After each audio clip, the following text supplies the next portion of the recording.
بسم الله الرحمن الرحيم. أما بعد، فمع آيات من سورة الفجر. أعوذ بالله من الشيطان الرجيم. كلا إذا دكت الأرض دكا دكا وجاء ربك والملك صفا صفا وجيء يومئذ بجهنم يومئذ يتذكر الإنسان وأنى له الذكرى، إلى أن قال تعالى: يقول يا ليتني قدمت لحياتي. يعني هذا الإنسان يتحسر ويندم، سواء كان كافرا أو مسلما مقصرا، يقول يا ليتني قدمت لحياتي، يعني يود أن يكون عمل أعمالا صالحة لحياته الحقيقية، حياة الأخروية، لأنها حياة الخلود. أما حياة الدنيا فهي سريعة الانقضاء، الله المستعان. فيومئذ لا يعذب عذابه أحد، يعني في ذلك اليوم لا أحد أشد عذابا من عذاب الكافر، نسأل الله السلامة، ولا يوثق وثاقه أحد، لا أحد أشد وثاقا لأعدائه من الله عز وجل للكافرين، فإنهم لا يمكن أن يفلتوا وهم لا يعجزون الله عز وجل. قال تعالى: يا أيتها النفس المطمئنة، يعني نفوس المؤمنين مطمئنة لأنها قبلت الشرع، اطمأنت إلى التوحيد، اطمأنت إلى طاعة الله، اطمأنت إلى ذكر الله، اطمأنت لاتباع رسول الله. ارجعي إلى ربك، عودي إلى خالقك ومالكك ومربيك سبحانه، عودي إلى ما أعد لك من الجنات والخيرات والرضوان، راضية يعني عن الله وعن ثوابه وعن النعيم المقيم، مرضية يعني الله رضي عنك، فادخلي في عبادي، يعني ضمن الناس الذين جازاهم الله أحسن الجزاء، وادخلي جنتي، في جنة الخلد، جنة النعيم. هذا نهاية سورة الفجر. وننتقل إلى سورة البلد. أعوذ بالله من الشيطان الرجيم. بسم الله الرحمن الرحيم. لا أقسم بهذا البلد.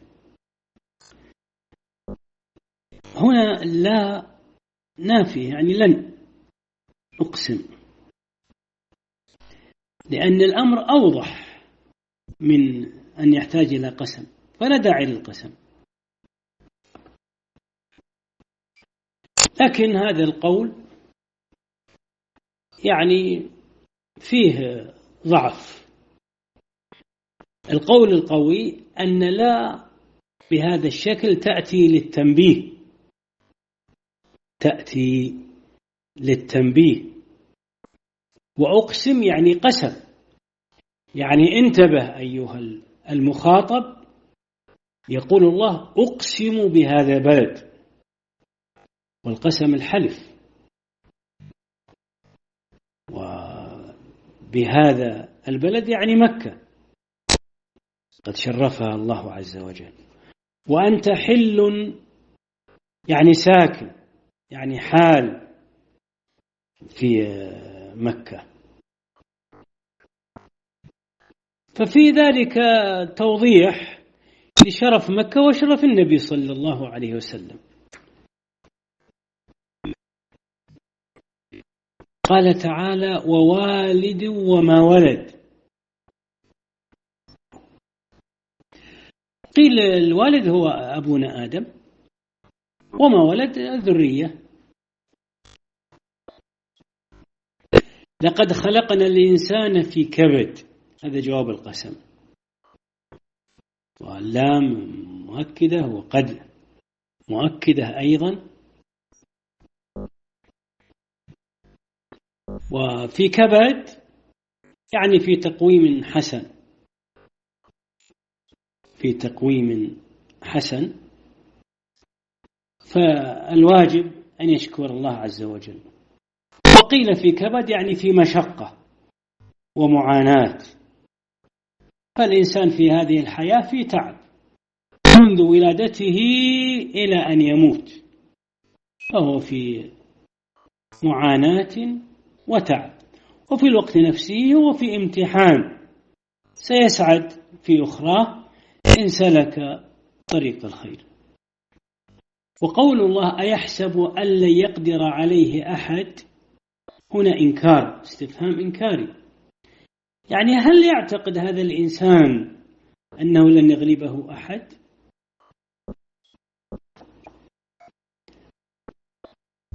أو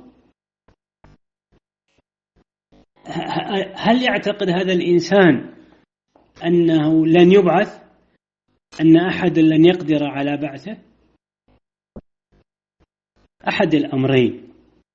يقول هلكت مالا لبدا، يعني هو مفتخر ومعجب بنفسه وأنفق أموال كثيرة، لبدا يعني الإنفاق بعضه على بعض من كثرته.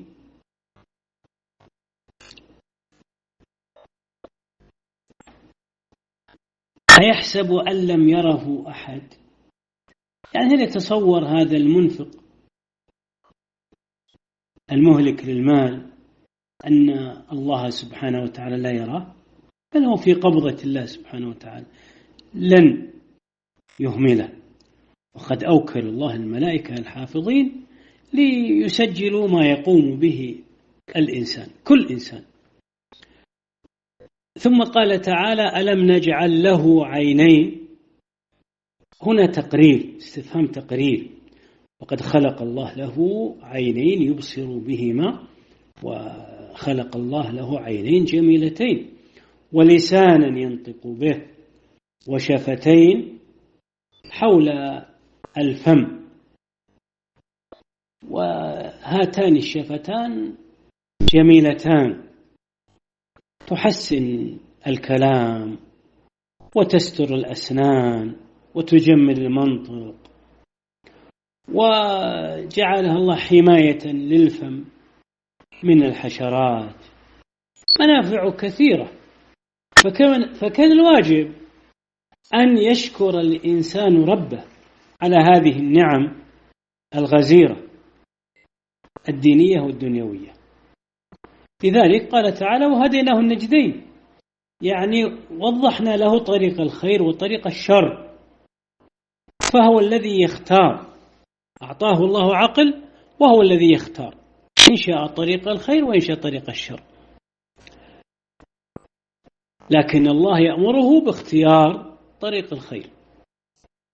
فلاقتحم العقبة،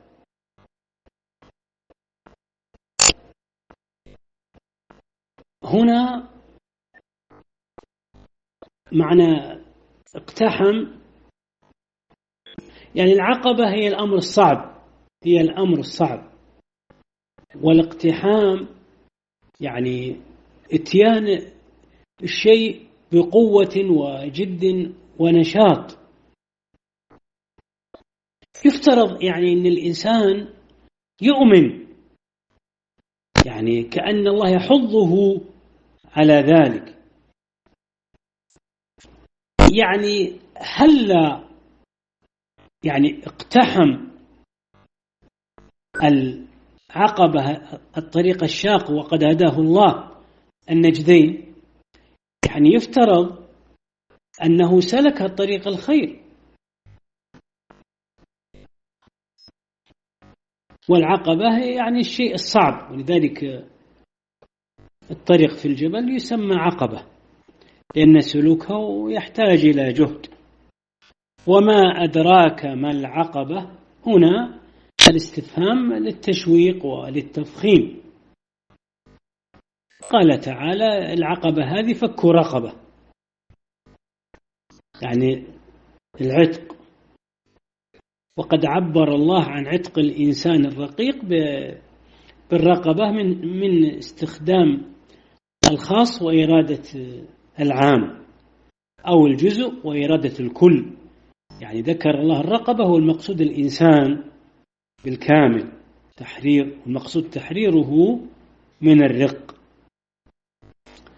وما أدراك ما العقبة، فك رقبة أو إطعام في يوم ذي مسغبة، يعني وقت مجاعة تجعل الإنسان يخاف على نفسه وعلى أهله وعلى من يعول.